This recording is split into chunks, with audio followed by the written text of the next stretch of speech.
Ah, Ma, di plaza mangko. good night, my Alex. Very good. Hello, Ricardo Leon. Good morning. Nice view. Good morning, everyone. Give it thumbs up, guys. Mama, di plaza mangko sa BBA.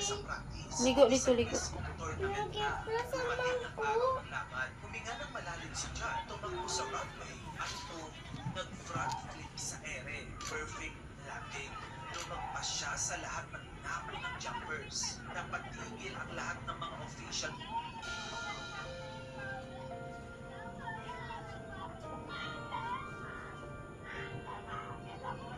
sa nanonood. Nakatulala, nakanganga. Hindi sila makapaniwala sa nakita nila.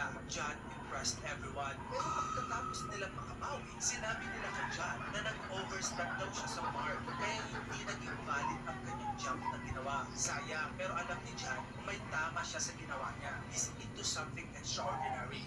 Lumipas ang isang taon. Sa second year, kanyang determinado na siya. Tahimik ang crowd. Lahat nakaputong kung gagawin niya ba ulit ang front flip. Tumakbo siya. Take off. At muling ginawa ang kakaibang move. His body rotated smoothly through the air. He landed feet first once again. Pero ngayon, clean landing na. Tumama ang heels niya sa 8.4 meters. Record-breaking. The longest jump in NCAA history.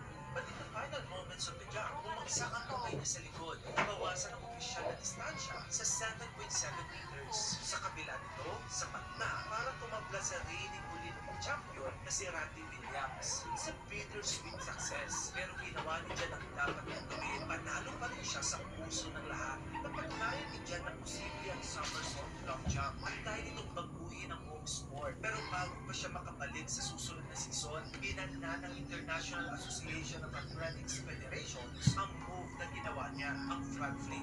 Dahilan nila, too dangerous daw. Kaya hanggang ngayon, si Taurine Jan de la Mary pa rin ang may hawak ng pinakamahabang opisyal na somersault long jump sa kasaysayan. Ang taong literal na flip para sa karangalan at tumalon sa kasaysayan.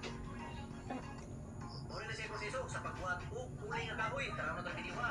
So, siyempre, naadyo na sila ibang kabangan na sila ni Asyuta. So, muna na siya dito kita mismo magbuhat ang kuling. Ganyan kay nato.